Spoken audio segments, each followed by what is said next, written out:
عرب کے لوگوں کا مزاج تھا نا، انہوں نے حضور سے کہا اگر کل کلاں حکومت ملتی ہے تو ہم شریک ہوں گے؟ تو حضور مسکرائے، اور میرے نبی پاک کو حکومت ملنے کا پاک کتنا زیادہ تھا کہ مکے سے ہجرت کر رہے ہیں، مدینہ شریف ابھی پہنچے نہیں، رستے میں سراقہ بن مالک سے کہہ رہے ہیں کسرا کے کنگن آئیں گے، یعنی حضور بتا رہے ہیں کہ سپر پاور بھی ساری یہاں آ جائے گی۔ حضور تو خندق والے دن ایک ہتھوڑا مارتے تھے تو فرماتے تھے روم فتح ہو گیا، دوسرا مارتے تھے تو کہتے تھے ایران فتح ہو گیا۔ یہ بخاری میں چیزیں آپ کو ملے گی۔ حضور کو کامل یقین تھا کہ اذا جاء نصر اللہ والفتح، کامل یقین تھا کہ ان فتحنا لک فتحا مبینا، یہ ہوگا سارا کچھ۔ لیکن انہوں نے جب کہا نا ہمیں حصہ ملے گا تو حضور مسکرائے، فرمایا تم کہتے ہو حکومت تمہیں ملے گی؟ فرمایا بھائی سنو، حکومت اسے ملتی ہے جسے اللہ عطا کرتا ہے۔ بات ختم کرتی، سچ بولے، زندگی میں سچی بات کریں۔ اللہ کے رسول صلی اللہ علیہ وسلم نے ہمیں پہلا سبق سچ کا دیا، اسے سادی تقریر نہ سمجھنا، یہ عنوان دین ہے۔ اپنی زندگی سے جھوٹ کو نکال دیں۔ آپ جو تھوڑی باتیں کر لیں پر جو کہیں اس پر کھڑا ہونا سیکھیں، اپنی زندگی کے اندر استقامت کا نور لائیں۔ جوانوں،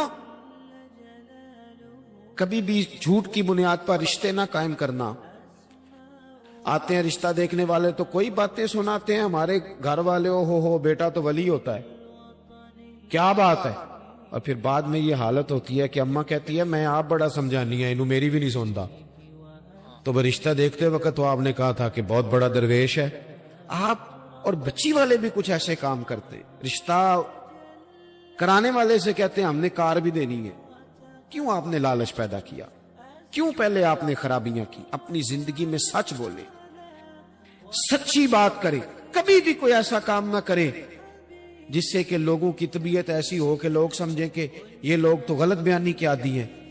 دیکھیں بخاری میں موجود ہے، سیرت کی تمام کتابوں میں الفاظ کے اختلاف کے ساتھ یہ اپنی اصل کے ساتھ یہ چیز ہر جگہ موجود ہے۔ حضرت ابو سفیان رضی اللہ تعالیٰ عنہ بعد میں مسلمان ہوئے، فرماتے میں جب شاہ روم کو حضور کا خط گیا تھا نا ہرقل کو، حضور صلی اللہ علیہ وسلم نے اس سے کہا کہ کلمہ پڑھ لو، خطوط لکھے نبی کریم نے۔ اس نے کہا یہاں ڈھونڈو کوئی عرب کا سردار اگر آیا ہو تو میں ملنا چاہتا ہوں۔ ابو سفیان کہتے ہیں میں بغرض تجارت وہاں موجود تھا، مجھے لوگ پکڑ کے بادشاہ کے پاس لے گئے، میں کلمہ نہیں پڑھتا تھا۔ جب کوئی کسی کا مخالف ہوتا ہے تو اس نے کوئی کہانی بھی یاد کی ہوئی ہوتی ہے۔ ان لوگوں نے کہانی بھی یاد کی ہوئی تھی، معاذ اللہ جادوگر ہیں، شاعر ہیں، یہ کہانیاں بھی سناتے تھے۔ کہتے ہیں کہ مجھے وہ لے گئے، بادشاہ کے سامنے کھڑا کر دیا۔ اب بادشاہ نے سوالات پوچھے، میں کوئی حق میں نہیں تھا کہ میں حق میں باتیں کرتا، میں تو اس وقت تک کلمہ نہیں پڑھتا تھا، اور جو کفار کہتے تھے وہ ساری باتیں میں نے کرنی تھی۔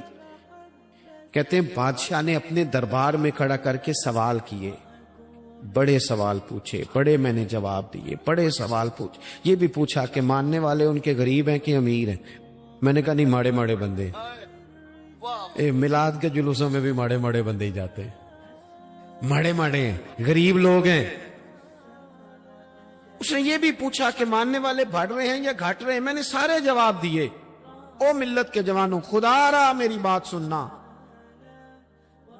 ابو سفیان کہتے ہیں غیروں کا دربار، سوال کرنے والا بھی کلمہ نہیں پڑھتا، ابھی جواب دینے والا بھی کلمہ نہیں پڑھتا۔ اس نے مجھ سے کہا کہ آپ نے بتایا کہ آپ رشتے میں چچا ہوتے ہیں، یہ بتاؤ وہ جنہوں نے اعلان نبوت کیا ہے کیا کبھی انہوں نے جھوٹ بھی بولا ہے؟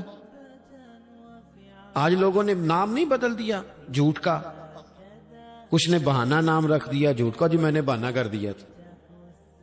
کچھ کہتے ہیں جی وہ تو میں نے تو بس ایسی بات، وہ تو میں نے مذاق کیا تھا۔ جھوٹ کے نام نہیں بدل دیے لوگوں نے۔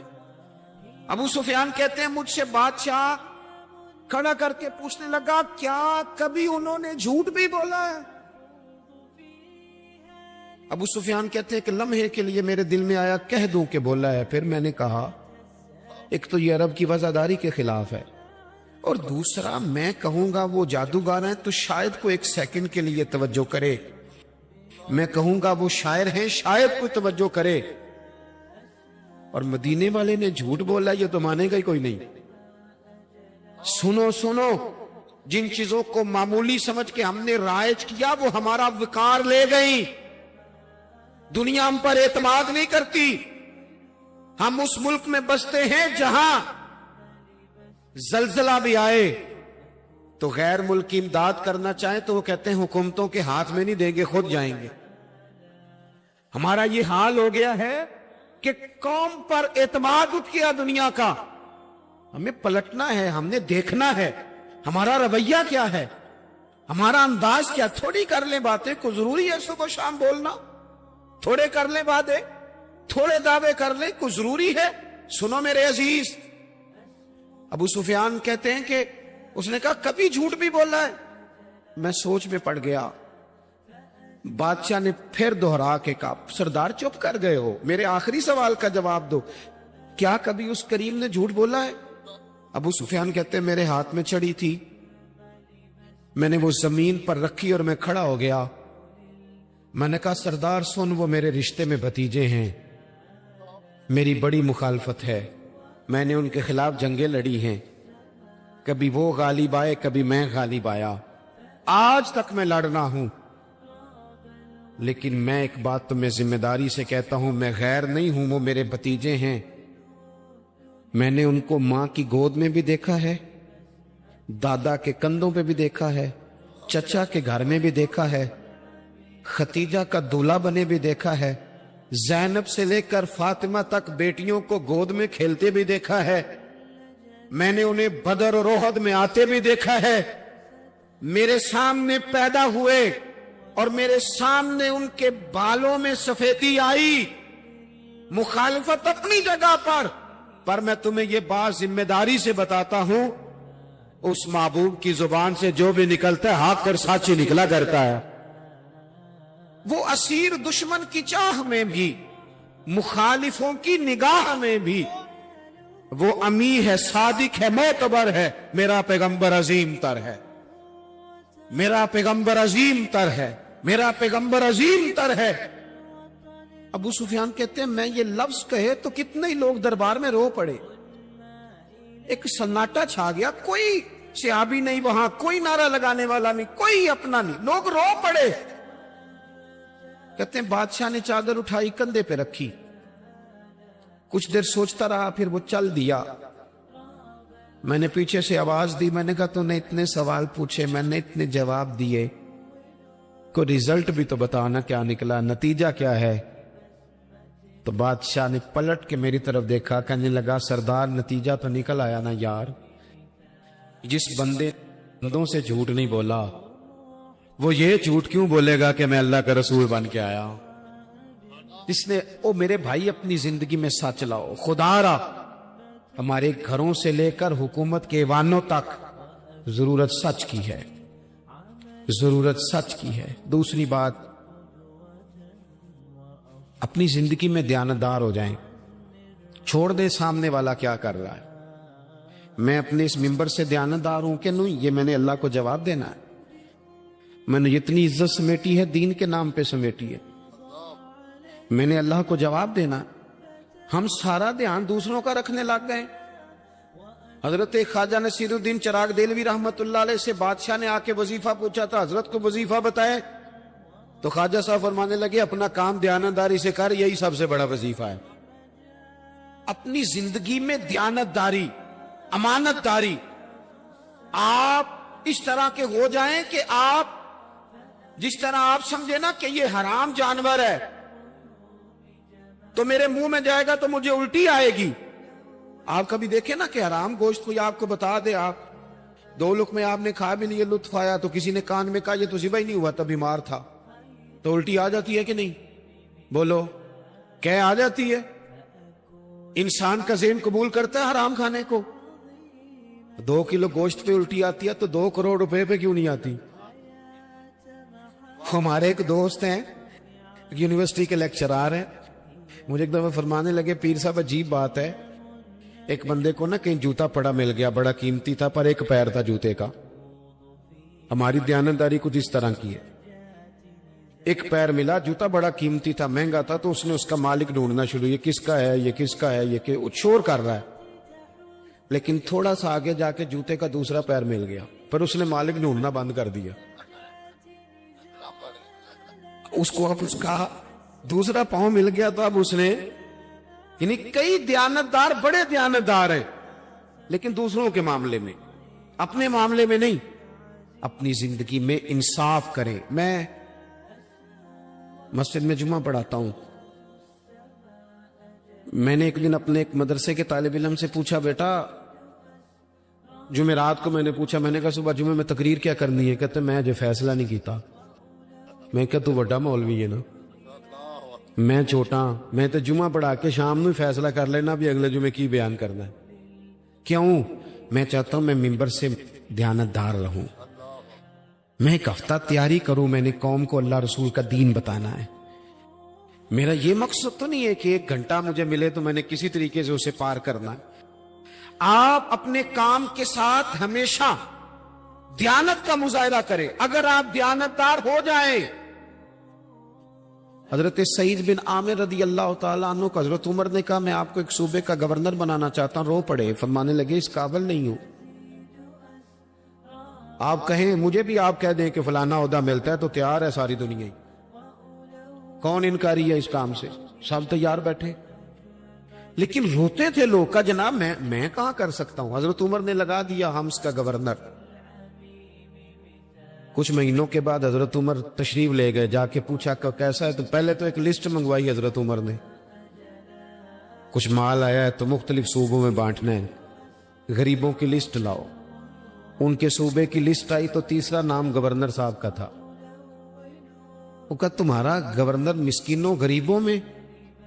کہنے لگے حضرت صاحب جو لسٹ بنانے والے تھے وہ کہنے لگے اب ان کے وجود پر جو کپڑے ہیں جگہ کوئی نہیں بچی, پیوند کہاں لگانے ہیں.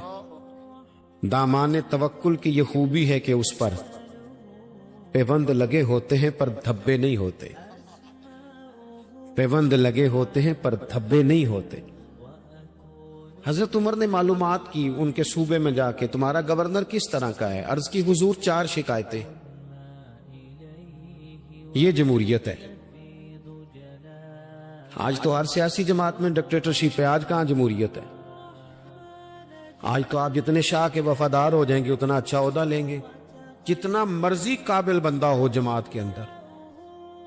لیکن اگر وہ پورا تابع دار نہیں تو نظام نہیں چلتا, جتنا مرضی قابل ہو. حضرت سعید بن عامر رضی اللہ تعالیٰ عنہ 4 شکایتیں, عام آدمی شکایتیں کر رہے ہیں. حضرت عمر نے کہا کون کون سی؟ تو انہوں نے کہا جی پہلی شکایت یہ ہے کہ ہمارے گورنر, توجہ ہے میرے بھائیوں کی, انہوں نے کہا جی پہلی شکایت یہ ہے کہ گورنر صاحب صرف دن کو ملتے ہیں, انہیں رات کو بھی لوگوں سے ملنا چاہیے. دوسری شکایت یہ ہے کہ جب شروع میں آئے تھے تو فجر کے بعد بیٹھ جاتے تھے, مسائل سنتے تھے. اب سورج نکلنے پر اشراق چاشت کے ٹائم 8, 9, 10 بجے آتے. تیسری شکایت یہ ہے کہ ہفتے میں 1 دن ملتے ہی نہیں. چوتھی شکایت یہ ہے کہ کبھی کبھی ایسے ہی رونے لگتے ہیں, بیٹھے بیٹھے بے ہوش ہو جاتے ہیں. تو آپ نے دیوانہ آدمی ہمیں دے دیا ہے. حضرت عمر فاروق رضی اللہ تعالیٰ عنہ نے حضرت سعید بن عامر کو مجمع میں پوچھا, جناب آپ پبلک کے نمائندے ہیں, آپ کو سوالوں کے جواب دینے چاہیے, بتلائیے نا. اور یہ پبلک کے نمائندے صرف سیاستدان نہیں ہوتے, پیر صاحبان بھی ہوتے ہیں, مسجد کا خطیب بھی ہوتا ہے. اگر حضرت عمر سے پوچھا جا سکتا ہے کرتا کہاں سے آیا, تو پیر صاحب سے بھی تو پوچھا جا سکتا ہے نا. ان کو بھی جواب دینا چاہیے, ان کو بھی بتانا چاہیے, اس لیے کہ وہی تو دعویٰ کر رہے ہیں فقر بتانے کا. تو حضرت عمر نے 4 سوال کہا, سعید آپ کے ذمے 4 سوالوں کے جواب ہیں. تو حضرت سعید بن عامر نے گردن جھکائی, کہنے لگے پہلے ہی کہا تھا میں گورنری کے قابل نہیں.